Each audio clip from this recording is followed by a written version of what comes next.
पुश्तैनी नक्शे से विहान को परछाई लोक में जाने का द्वार मिल जाता है, जो कि होता है इनके घर के पास वाले कुएं से होकर। यानी विहान को अगर गौरी के पास पहुंचना है तो उसे वही कामिनी डायन वाले कुएं के अंदर जाना होगा। पूरे परिवार की इतनी मेहनत के बावजूद अखंड ज्योत बुझ जाती है। यानी अब इस पूरे ही परिवार की उल्टी गिनती शुरू हो रही है, क्योंकि अखंड ज्योत के बुझते ही कामिनी घर में लौट आती है। सिया डिसाइड करती है कि वो इसी घर में रहेगी ताकि इन घर वालों की वो रक्षा कर सके। इस और खौफनाक दानव गौरी पे हमला कर देता है और फिर वहाँ पर विहान भी आ जाता है और फिर हम देखते हैं खौफनाक दानव और विहान के बीच में एक भयानक युद्ध। इस युद्ध का परिणाम इतना भयावी होता है कि आप जानकर हैरान हो जाओगे। आखिर युद्ध में हुआ क्या और अखंड ज्योत के बुझने के बाद क्या कामिनी गौरी को मार देगी या विहान को ले जाएगी, यही हम जानेंगे आज के एपिसोड में। तो बिना किसी वक्त गवाए चलिए जादू तेरी नजर के लेटेस्ट एपिसोड का रिकैप टेलीविजन से भी पहले शुरू करते हैं। एपिसोड के स्टार्टिंग में हम देखते हैं कि गौरी को माता रानी के दरबार में से घुंघरू मिलते हैं और इन घुंघरू के गिरते ही वो काली परछाई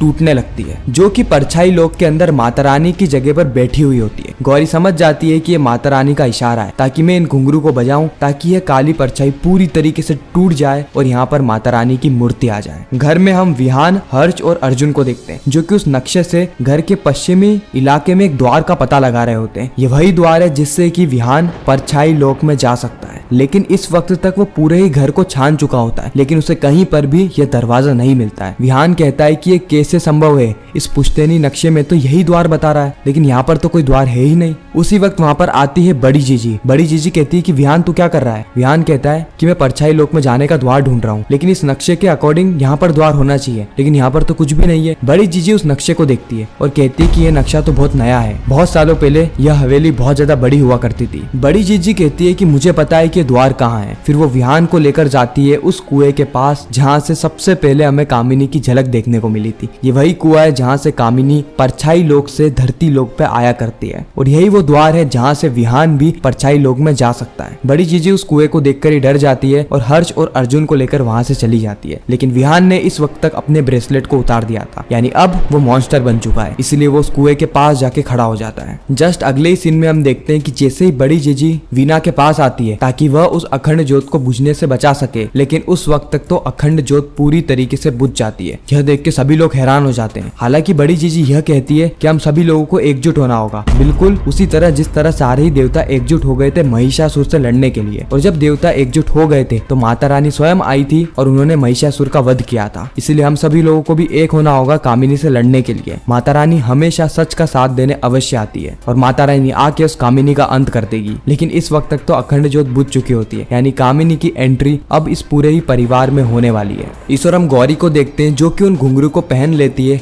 और खुद ब खुद उस दानव का सामना करने के लिए तैयार हो जाती है। गौरी जानती है कि अगर उसने इन घुंघरू को बजाया तो वो काली परछाई टूट जाएगी और जैसे ही वह काली परछाई टूटेगी वहाँ पर माता रानी की मूर्ति आ जाएगी, जिससे कि वह इस दानव का अंत कर सकती है। और गौरी बिल्कुल वैसा ही करती है, घुंघरू को बांध के डांस करने लगती है, जिससे कि धीरे धीरे करके वह काली मूर्ति टूट जाती है और वहाँ पर माता रानी की मूर्ति आ जाती है। यानी ये पहली बार है जब परछाई लोक में माता रानी की मूर्ति हो। लेकिन जब गौरी आईने में देखती है तो उसे पता चलता है कि अखंड ज्योत तो बुझ चुकी है, यानी अब विहान के ऊपर खतरा और ज्यादा बढ़ चुका है। इस और हम विहान को देखते हैं जो कि उस कुएं के अंदर कूद जाता है ताकि वह गौरी की रक्षा कर सके। और माता रानी की मूर्ति परछाई लोक में आने के कारण दानव को अपनी शक्तियां कम लगने लगती है, उसे बहुत ज्यादा पीड़ा भी होती है, जिससे कि वो अपनी तेज ध्वनि निकालता है, ऐसी ध्वनि जिससे गौरी बौखला जाती है। हालांकि गौरी को इस समय तक माता रानी के हाथ में जो त्रिशूल है उसको उठा लेना चाहिए था, लेकिन गौरी जैसे ही त्रिशूल के पास जाती है वह दानव इतनी तेज ध्वनि निकालता है कि गौरी उससे बहुत दूर जाके फेंका जाती है। गौरी के कान में से खून तक निकलने लगता है। गौरी से ये असहनीय ध्वनि सहन नहीं हो पाती है। ये समझ सकते हो कि अगर ये 2 मिनट और ऐसी ध्वनि निकाल देता तो गौरी की वहीं पर ही मौत हो जाती। लेकिन जैसे ही वह दानव रुकता है गौरी वापस से माता रानी के दरबार में जाके वो त्रिशूल उठाने की कोशिश करती है, लेकिन वापस से वो वैसी ही ध्वनि निकालने लगता है। दानव धीरे धीरे करके गौरी के पास आने लगता है। इस और हम देखते हैं कि हर्ष सिया को लेकर अपने घर के गेट पर आ जाता है और सिया से कहता है अब देखो अखंड ज्योत बुझ चुकी है, यानी हमारे घर में पहले जितना खतरा था उससे 100 गुना ज्यादा खतरा हो चुका है, और ऐसा खतरा जिसका हमने 25 साल से कोई भी सामना नहीं किया है। अब ऐसे खतरे को मैं तुम्हारे सर पे नहीं डाल सकता, इसलिए तुम यहाँ से चले जाओ, क्योंकि हमारा फैमिली मैटर है और मैं नहीं चाहता कि हमारे फैमिली मैटर के चक्कर में तुम्हारे जान को कोई भी खतरा हो। तुमने हमारी बहुत ज्यादा मदद करी है, उसके लिए दिल से शुक्रिया। लेकिन सिया गेट को लगा देती है और घर के अंदर जाने लगती है। हर्ष कहता है कि सिया ये तुम क्या कर रही हो। सिया कहती है कि मैं अभी तुम्हें कुछ भी नहीं समझा सकती, बस तुम इतना समझ लो कि तुम्हारे परिवार को बचाना मेरा कर्तव्य है, मेरा धर्म है। हर्ष को ऐसा लगता है कि सिया को उससे प्यार हो गया है, इसीलिए वो हर्ष के परिवार को अपना परिवार समझ रही है। लेकिन हर्ष यहाँ पे बहुत बड़ी गलतफहमी में होता है, क्योंकि सिया गौरी की रक्षक है। अगले ही सीन में हम देखते हैं कि गौरी को विहान की वह बात याद आने लगती है कि इस दानव को कुछ भी दिखाई नहीं देता है, ये सिर्फ और सिर्फ ध्वनि सुनता है और उसी का पीछा करता है। इसलिए गौरी अपने पाँव में से घुंघरू निकालती है और दूर फेंक देती है, जिससे कि दानव का ध्यान गौरी से हटके उस घुंघरू की तरफ चला जाता है। दानव को लगता है कि गौरी वहाँ पर भाग रही है, इसलिए दानव उस घुंघरू के पीछे जाता है और इस वक्त गौरी यहाँ से भाग ही रही होती है कि उसके पाँव से एक तस्वीर टकरा जाती है और फिर बस तस्वीर टकराते ही दानव समझ जाता है कि गौरी इस ओर है, इसलिए वो वापस से गौरी की ओर आने लगता है। सिया पूरे ही परिवार के पास आती है और कहती है कि अखंड ज्योत बुझ चुकी है, हम इसे दोबारा तब तक नहीं जला सकते जब तक गौरी वापस नहीं आ जाती, लेकिन हम अभी भी कुछ समय तक उस डायन को घर में आने से रोक सकते हैं। बड़ी जीजी कहती है कि कैसे, तरीके बताओ।